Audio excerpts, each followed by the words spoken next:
Hey, what's going on guys? It's Brad here. In today's video, we're going to be going over your Driftmark in Warborne and kind of explaining what the different stations do and how you can use them. We're also going to be going over some in-depth research so that you can be on the best path to becoming as strong as you can as fast as possible. So with that being said, we're going to start at the top here with the Drifter pod. In here, you have all your drifters unlocked as well as your currently locked drifters. When you select your drifter, you're going to see that you have the recover button as well as the tier up. Recover is going to basically repair your drifter as you die in the game and things like that. Your durability is going to go down. If it reaches a certain point, you will lose some combat power, so you want to make sure that you're always trying to keep this up. Every time you die, it's always good to just recover your drifter, recover your gear, and repair your gear. Tier upgrades in here, you're going to be able to see what increases for stats are going to come with each tier. So as you can see here, it increases your mastery level cap, which is a very important. Attribute points equally as important, and then your overall drifter power. And then over to the left here, we have the support station. Support station, as you progress your research, you're going to unlock more tabs here. Each drifter is going to have two bonuses, one negative, one positive. So it's going to, for Zero here, he's going to increase our basic attack bonus by 3.08% and reduce our critical rate. These both increase as you tier up your support drifter, so it's always important to not only tier up your main drifters, but also all the ones in your support. Down here we have the Fabricator. Fabricator, you're going to be able to build your weapons as well as build some other consumables in the game. There's three kind of consumable stations. I get confused. I still can't remember where everything is. But Fabricator is where you're going to make your gear and a lot of your craftable weapons and armor. Which are all the same things you can buy from the trading post. It just is free. You just use your gathered materials to then make the items. It's a way that gatherers can make some money. You can go and sell those back to the marketplace for millions of the Starfall tokens at those higher tiers. Your supply depot is going to have your pots as well as your food. So this is your sustain for PvE, and then those kind of like ups and power ups during those PvP fights. Repair station here, you're going to be able to repair your gear. So if these are damaged, you can hit the repair all button. It has this energy, so basically if you're dying super often, or you have like a ton of gear to repair, this, I have never had a problem with it like being empty. There's never been a time that it's been like spawn die too much that I can't repair. So I wouldn't worry about that too much. The bigger point is the Starfall tokens. As you get those higher tier gears, it does get expensive. Tier 10 gear, tier 11 gear, it's going to be really expensive to repair. So you want to watch how many times you're going down. Rift Scanner, this is kind of your instance, smaller scale dungeons basically that you can spawn in the world. So Solar Rift is going to allow up to 2 friendlies, and then you can be invaded by 1 hostile player. 5-person rifts or 5 people can be invaded by 3 people. So the difference between these two and the Danger Rift is these ones, they can only invade you if they come into the zone where you spawn them.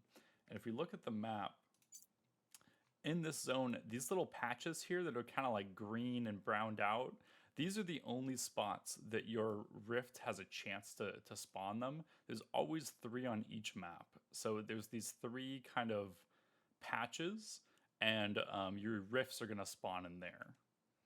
So when you're going to dive people and try to win those fights and catch them, you know, while they're on mobs or whatever it might be, you can go to the maps, check those 3 spots, see if any are up. If they're not, you can continue to move. Danger rifts are a little bit different. These are true 1v1s. So what's going to happen is your rift is going to spawn in your tile, but a second entry is going to spawn in the Verge zone. So Verge zones are basically unconquerable PvP zones that give increased loot and increased XP. That is going to be like this guy over here. So the Verges, they're going to have an option for you to go in and invade those rifts, and the danger rifts give significantly better rewards than the other ones. You can get all the way up to legendary blueprints, as well as a ton more starfall tokens. So a bit higher risk, higher reward with those guys. Then you have your storage over here. You can get multiple tabs. One tab is going to be through the subscription, which is this guy. And then you get a base tab of 80 slots. Storage, late game, if you're not cleaning up your storage, it can become a little bit of an issue. But honestly, there's an easy enough way to clean out your storage and sell things that 80 slots was pretty good from what I was seeing. Transport network, this is kind of like a fast travel. Not really, but you click on one of these lines that you have connected, and a mount's going to spawn outside of your place. You're going to hop on that mount, and it's going to travel for you. While it's traveling, if you start to take damage, you take reduced damage from enemies. It's really hard to kill people that are fast traveling this way unless they go through like a blob of people. Your extractor, this is a one-time build. This is how you connect to energy veins to farm up your exergy as well as passive starfall tokens. So this is important. It gets built on like step 3 of the tutorial, so just make sure you're following your tutorial when you're going through the beginning. I go over all of that in another video, so check that out. The siege constructor here, this is going to be where you build your siege machines. So this is going to have some of your different ways to take over those points. So out on the world, you have your harvester hubs, and here you're going to be able to jump into those and deploy your siege equipment to deal damage to the actual hub itself. Capturing a hub is based on how much damage you do collectively as a warband. So if there's multiple friendly warbands, whoever does the most damage is going to get it. So it's important that everyone has high tier siege and can deploy those so that you can take those points for your warband. Also, the higher tier, the more damage they do, and the faster you take it. You also get faction medals when deploying siege and them hitting. Now on to arguably the most important part, the research center. So here in the research center, we have 4 different tabs. They're kind of, the most important ones are really right here, your trade advanced equipment and your drifter upgrade. So the number 1 most important thing is to upgrade your overall Driftmark, which I'll show you here shortly. And that's how you unlock these sections. So right now I'm a tier 9 Driftmark, and so I get the research up to the tier 9 mark. Drifter upgrade and trade advanced equipment, these are the only 2 researches that you need to focus on early game. You only get 2 queues. These normally are long timers, but I am in a catch-up mechanic right now, so that's why it's saying 0%. The reason why these are so important is when your Driftmark hits tier 7, that's the highest tier gear you're going to be able to get by upgrading your Driftmark. You then have to do these to go from tier 8 all the way to tier 11.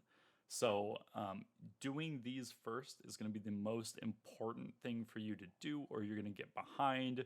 You're not going to be able to equip the higher tier gear, and you're going to get ran over in a lot of PvP just because the gear, the tier stats for those weapons and those armors, it's so strong going between each tier. So definitely make sure that you're upgrading your drifter, upgrade and trade advanced equipment.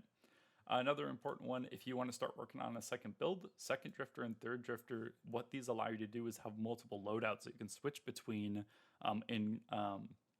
before combat happens. Or if you die, you'll have the option to respawn at your feet, currently where you're standing, as one of your other loadouts. You get a bubble of protection for some 15-30 seconds so you can run away. It does have a long charge bar, and everyone can see you charging and switching your loadouts if you're on your knees, so keep that in mind.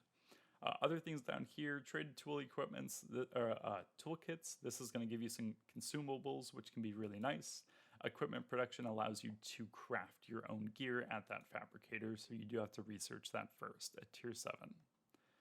Moving on to the next bit, these are all of your damage upgrades. So really you want to focus, you want to get all of them eventually because they're all nice and help you.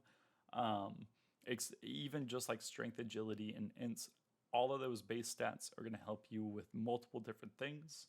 I would focus on your main stat first. So for me, because I'm playing intelligence weapons, I would want to go intelligence. I'm a ranged person, so I'd want to go range damage, skill crits, and then I'd want to get these ones. Out of all of your research, the most important two are going to be these two, because these give you straight up um, item levels for your gear. So it's going to boost your weapon and your armor IP. So make sure that you do those first. Item level is just overall stat boost across the board for all of your equipment.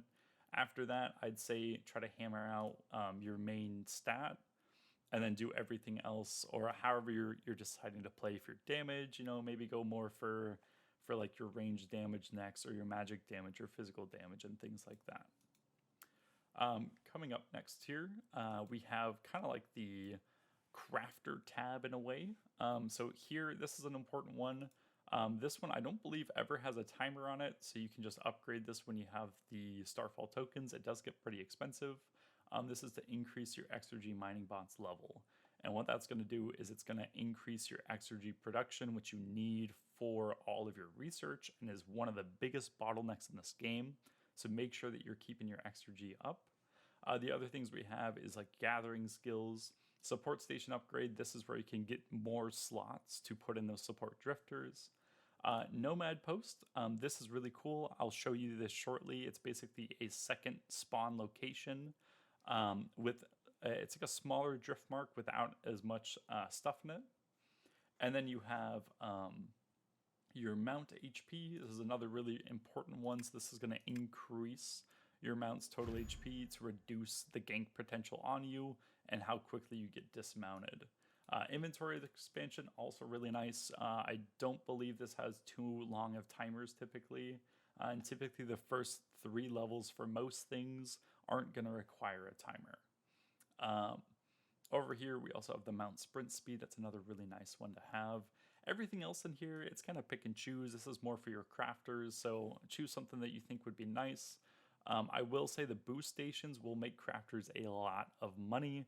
Boost stations, basically, you sacrifice one of your stats to boost one of your others to become like a full glass cannon or full tank, that sort of thing. The higher level boost stations can get different boosts. Some of them increase your cooldown reduction. Other ones increase your skill damage and things like that. You can get the recipes out in the world. So boost stations really good for those crafters and making some money. Also just really good for everyone around you. You get to set the price for each roll of the boost, and then you just have to feed it protein, which is one of the resources in the game. So boost station's really cool. One of those things that if you want to invest the research time early so that you can get a boost station set up where people are going to want it and gonna be purchasing, it's not a bad idea.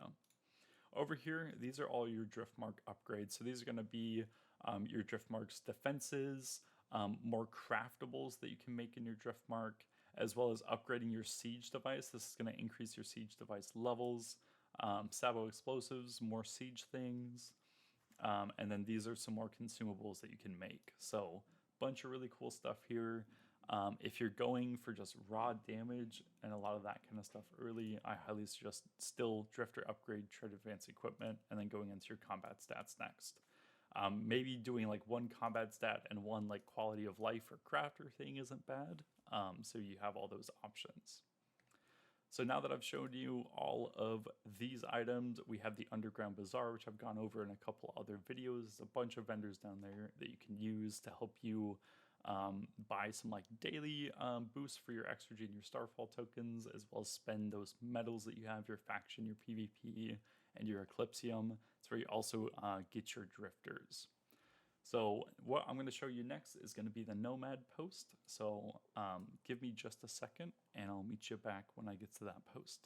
All right, guys. So here is the normal Driftmark and what they look like. And then over here we have our Nomad Post.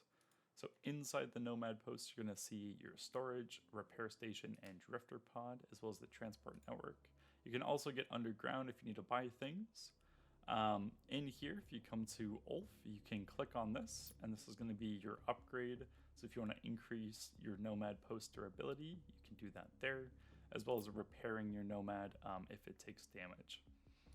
So in here, this is basically just a respawn point for you. It's a spot for you to grab new gear, repair your gear, and run back out to the fight. You can place these anywhere. It can be in enemy territories, it can be in friendly territories, anywhere you really want to have a closer respawn point. So if you are one of those people that like ganking, it can be basically a safe point during non-war times, but during war, just like your Driftmark, they can be attacked and blown up. So that is your Nomad Post, and that really is it for Driftmarks. So I hope you guys enjoy. If you have any questions, I will do my best to answer those down in the comments. And with that, y'all have a good one, and I will talk to you soon.